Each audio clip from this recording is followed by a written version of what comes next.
It's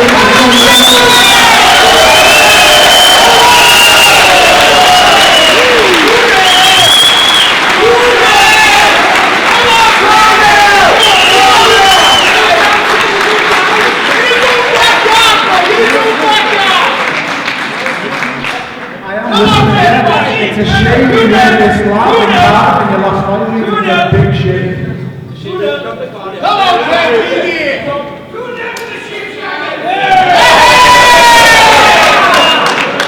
Okay. A couple of house rules. Something that I learned from Liverpool. When you're speaking, you're not. And when you're speaking, you're not. Okay? That's the first thing.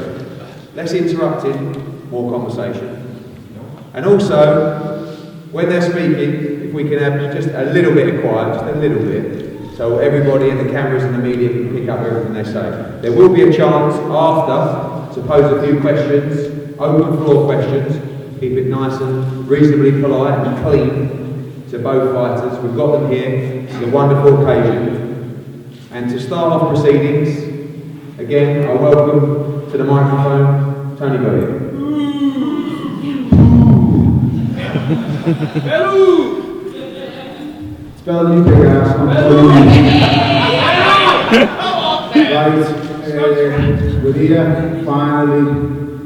All you have said to me so far is Liverpool, welcome to Cardiff. Listen, if I had my way, it'd be happening here. But the fact of the matter is, you're all vocal and great now. It's a shame you don't turn up in Cardiff when there's empty seats everywhere, because there seems like there's more in here than there was in Cardiff in that last fight, I'll be totally honest. On to the fight. I'm looking forward to it.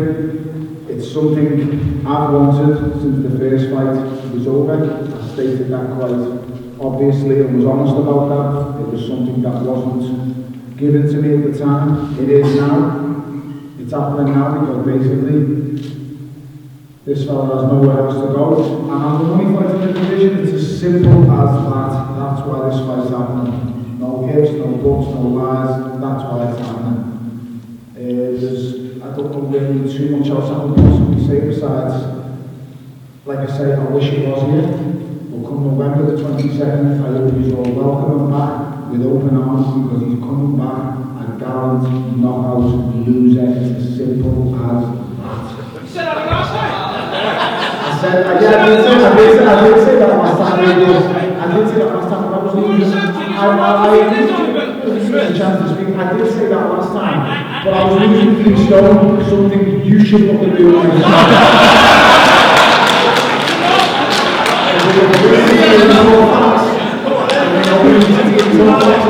I did lose the 3 stone. You want to get that diaphragm, I will give you the happy ending.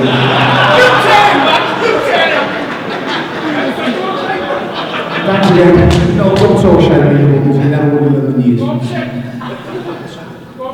And to talk about the fight again, your very own Nathan Bellew.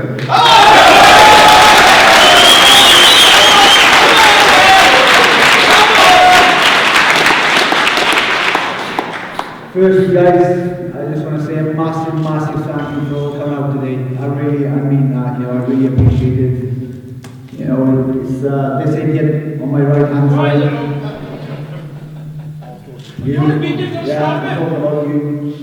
This idiot on my right hand side, showing off in Liverpool in front of his small minority of fans in the crowd, saying that I couldn't fill out the phone box. Look at this, mate, look at this, all you support me. Ready to go.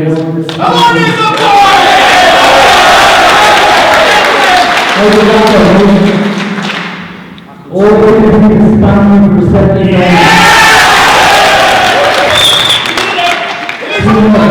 Keep telling myself that. 2-0. I can't wait. In your hometown again. We're going to go to the wall. So like I said, guys, thanks for turning out. And this fight has been 3 years in the making. Since 2011, we had the first fight. I won that fight. And admittedly, the fight was too close for comfort. I won the fight on points. I definitely won the fight, but it was close, you know, and we went to the scorecards, we went to the judges' scorecards, and it was too close to comfort. He cried, he moaned, he witnessed, cried like a big baby. He wanted a rematch. Now he's got the rematch, and he's got it at cruiserweight. Apparently, cruiserweight. He's more of a cruiserweight than me. This is his weight. But the reason why he's more of a cruiserweight, he was a big fat heavyweight as a manager. He was a big fat heavyweight as a manager. So he made cruiserweight a little bit different to me. So in the meantime, I've been preparing my body to become a cruiserweight athlete. Yes. He's still fat. And he's getting better. Too much. And he's going down.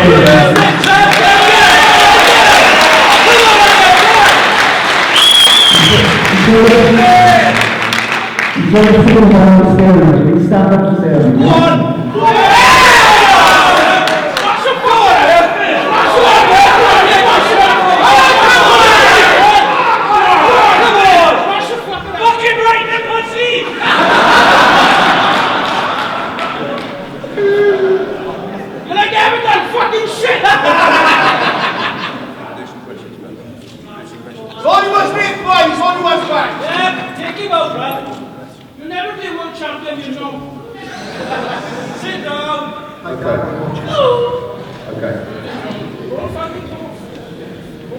There's a few questions that I'd like to ask as well after. We've got a roving microphone here. Does anyone have any questions for Tony Bellew or Nathan Bellew? Don't be shy, speak up. Any questions in Liverpool? Yes, there in the front. If it's going to be a third fight. I was just about to say, thanks for all you fans coming out to see me. There's so many of you. Staying on that subject, listen, I've got dodge questions I always answer. I just want to thank you all for coming to see me first. Second of all, if there's a third fight, which I don't think there will, but if there is, if there's a third fight, if there's a third fight, put down big shops. If there's a third fight, I will happily do it here. Listen, if this fight comes for the Bellew Stadium, I'd go there. That is, listen, I don't tell lies, you've got my words. So why ask it? Ask Eddie.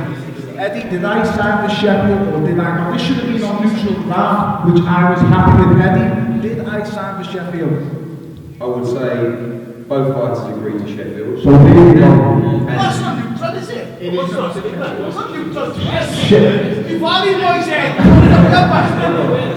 Guys, honestly, in my honest opinion, I'd love it to be in the Millennium Stadium. Nothing will please me more than putting this boy on the floor in front of all you people, all United fans. It's simple as that. I can't use that as friends now. We're all fans, we're all friends, but at the end of the day, I'd love to have come here. But the way the business works, you don't have an indoor very big, and you can't sell a full box out. It's as simple as that. Just let me step in there. Can't sell a phone box. When I splatter you for a second time in Liverpool, I'll be fighting you for my world title in the Millennium Stadium, mate.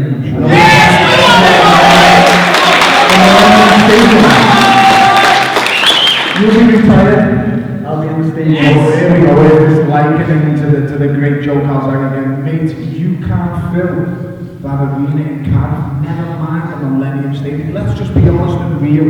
You are not the second coming of Joe. He is an amazing, fantastic fighter. You are not that. He is a great fighter. You can't compare yourself to him. The only time to beat him. So just we're not talking about him. yourself. We're not talking about him.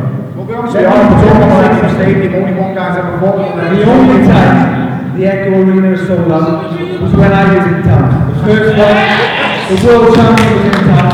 The only time the Echo Arena is sold out. Second time the Echo Arena is sold out, I'm in town again.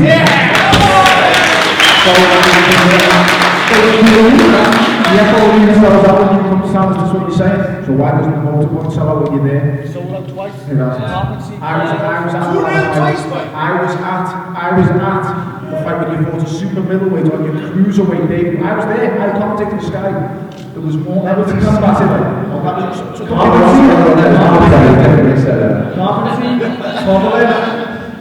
So love me. Yeah, mate, they did. They come to see you get your ass handed to you by Before we move to the next question, just to clear one thing up, and both these guys need the credit because it takes two to tango to make a great fight. The fight was originally made for Sheffield. Through Kel Brook's injury, we looked for a new venue. Liverpool is a great fight city. It's got a big stadium. Obviously, the best of the fight city. but I think Nathan Cleverly deserves a lot of respect. And I want to just get this out there because he's fought there before and he's going back to fighting again.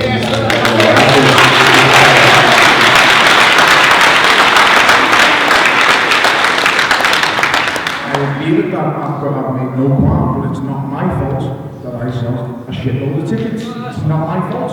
Next question. Hey, mate. I told you I'll give you the damn plan. Anyway, the last fight I was at Liverpool, I spoke with everyone and everyone fucking hated you.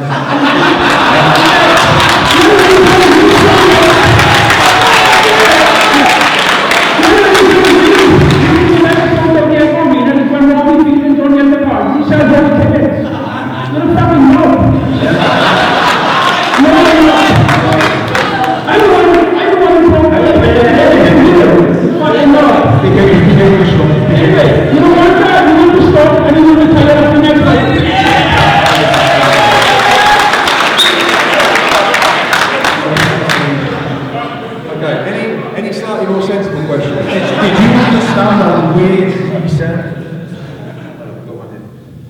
I'm not going to judge you because I don't know you. Oh, listen, thank you. Right, but the fact is, I don't think the fight can be in Cardiff because the Millennium Stadium, you seem more interested in ticket sales than you are in the actual fight. That's well fair. I'll be tough enough to answer that question. I'm not the promoter. Right, the fact is, you couldn't get the Millennium Stadium, regardless of the ticket sales, because there's major rugby matches going on that particular month. But the fact I'm making is, you know, I don't know you, so I'm going to judge you, but he's already beaten you once. Doesn't matter what title, how many years ago, the guy has already beaten you once. Disputed, but go on. Disputed, but go on.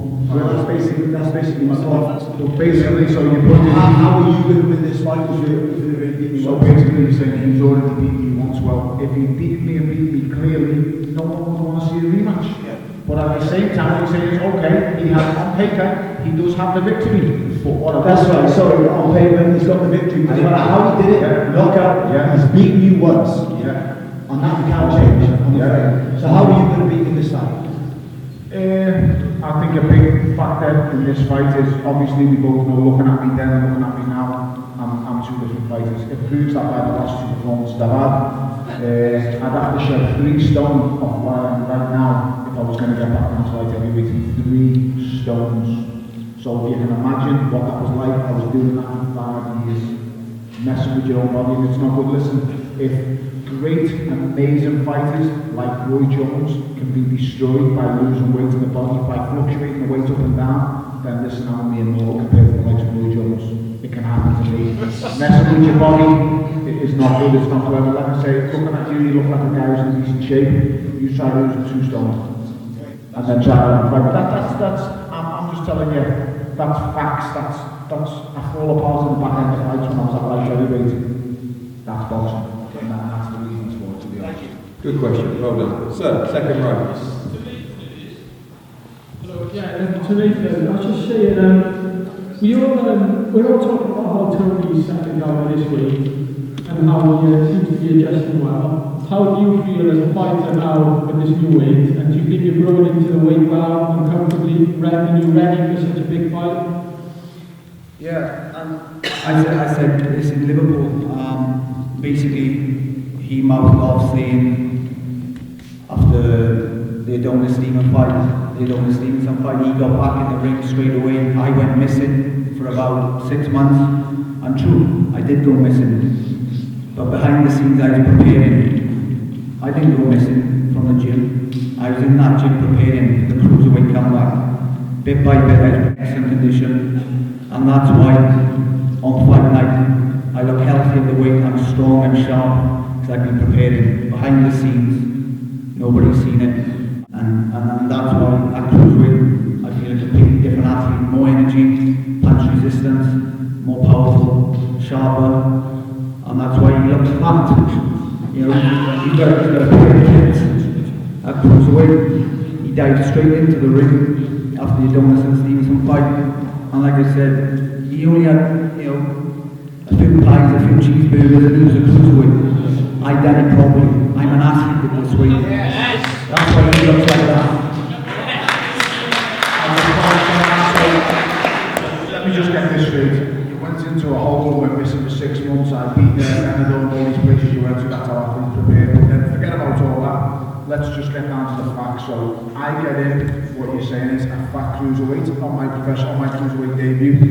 Okay, I might get in a fat cruiserweight on my debut, but I get in with a guy who's been facing 2 world champions at cruiserweight, a proven, tried and tested cruiserweight in Bellew. I stops him in the 12th round in a good fight, a high-paced fight. Now let's come to your cruiserweight debut, the great athlete you say you are, the way you took time away from boxing to prepare your body to become a cruiserweight. So now you've become this cruiserweight, you're a great athlete, but then come fight and you get in with the super middleweight. Who's the super middleweight? Sean Corbin was a super middleweight. He'd fought that super. Carl Mornat stopped your man in 2 rounds. Carl Mornat is a career super middleweight coming up to light heavyweight. Sean Corbin, your cruiserweight debut, got stopped in 2 rounds, mate. I just want an explanation of it. If you're a big cruiserweight coming up, you're let's talk facts. Let's talk facts. That every single word I've just said. Sean Corbin weighed in at 14 stone. 14 stone. You look at the picture of us, he's great physique. He lasted 1.5 rounds. I put him out in 1.5 rounds. He lasted the same with a 12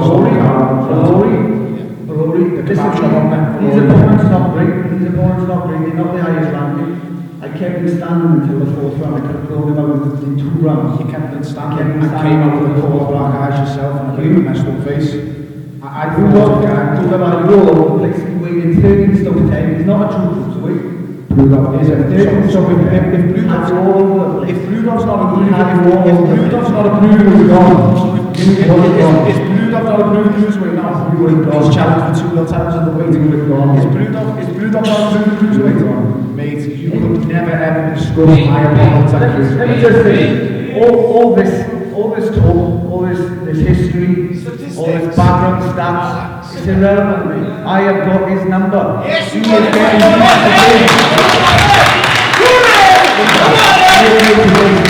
Let me just put the non-stats, the non-statistics, the facts, son. The facts. The facts are, you're this great professional athlete. You're this great professional athlete. You took time away to prepare to become a cruiserweight, but you still fought a super middleweight on your cruiserweight debut. And then you went into the kebab shop owner in the next fight.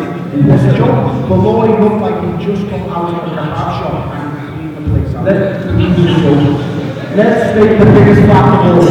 The biggest fact of all. It's on paper. I've spanked him once. And I spanked him again.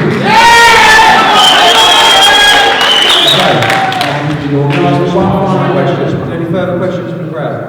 Yeah, 3rd row, 4th row there, please. Great t-shirt.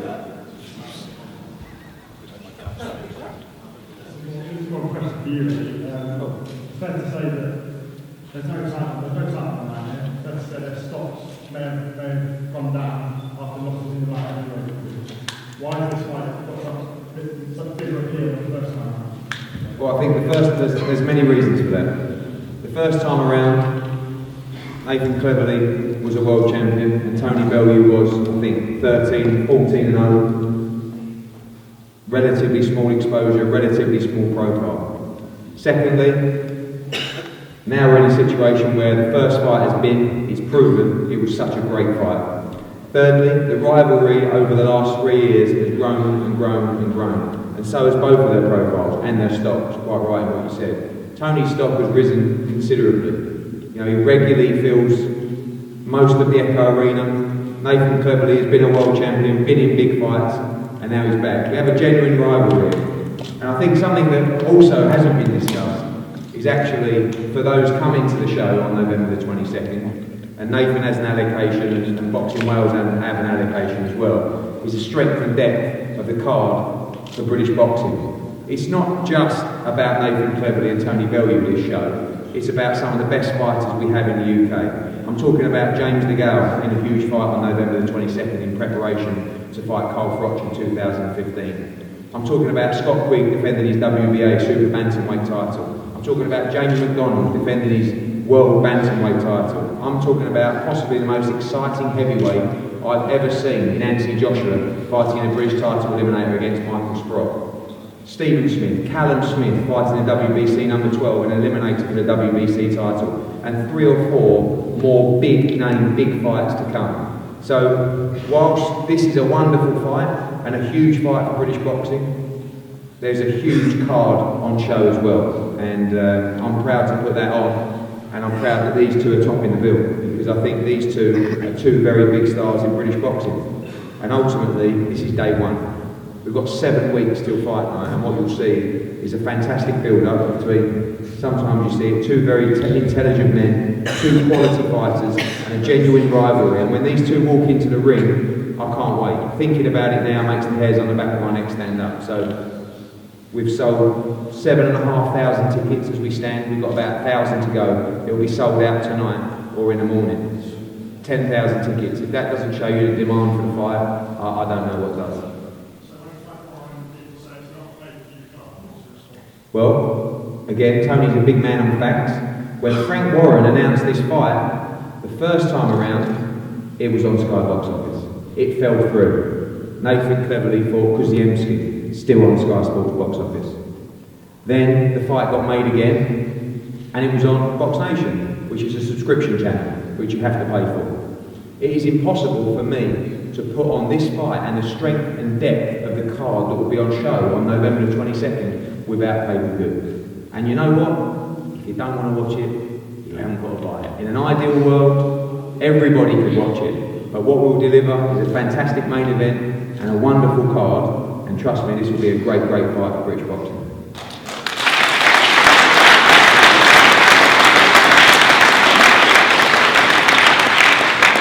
I'm just going to close with just one question that I'm going to ask both guys, and this is, as a boxing fan, something that I'm fascinated in as well. And I'll start with Tony. Tell me about this fight, November the 22nd. You both walk out into the ring. How do you see the fight panning out? The best way I could How do you control your emotions? I know I've known you a long time. You're an emotionally charged individual. I know how badly you wanted this fight, how much this fight means to you, not just from a career perspective, but personally as well. How do you execute the game plan? I know you won't go into the game plan. How do you hold it together, and how do you beat Nathan Bellew?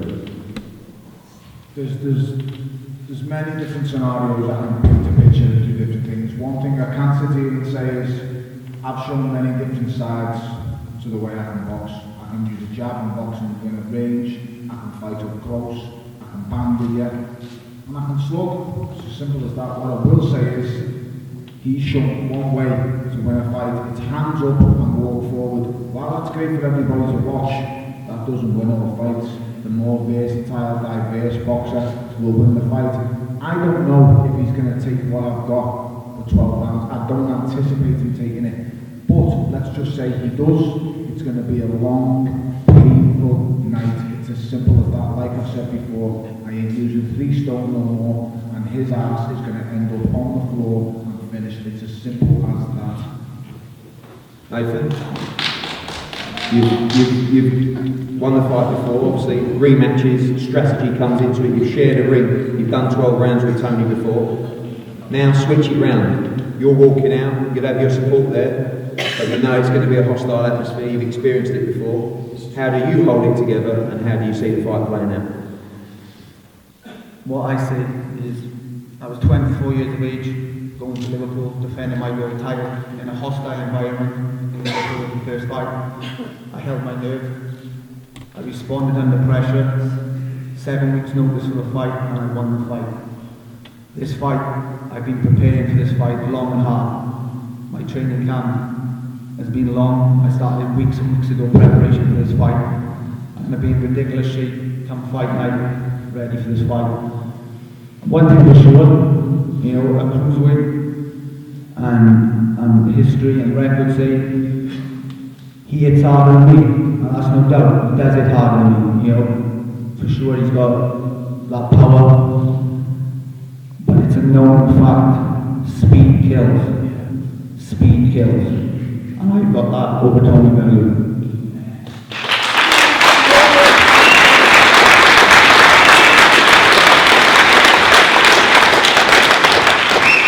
Okay guys, we're going to close it there. One thing I want to just thank you all sincerely. There's not a spare seat in the house here. I want to thank everyone for coming. I know this is actually the first time we've done a press conference at this time of night. We hope you've enjoyed it. We hope you'll be part of the show. And both fighters, they've had a very long day. We started in Liverpool this morning. Nathan's been on the road all day. And I want to thank them for giving their time to the fans and the media today. They'll both be hanging around for one-on-ones, obviously, with the press, with photos. I know you'll definitely want a photo with them. And again, I want to thank you very much for your support. I genuinely hope some of you already got your tickets. Again, there's an allocation with Nathan's team and also with Boxing Wales. We really hope to see you there on the 22nd November for a very, very special night. Thank you so much for coming, and now for the face-to-face here. You're all welcome to come to the front and take photos, but try not to get into the TV cameras there. Once again, thank you so much.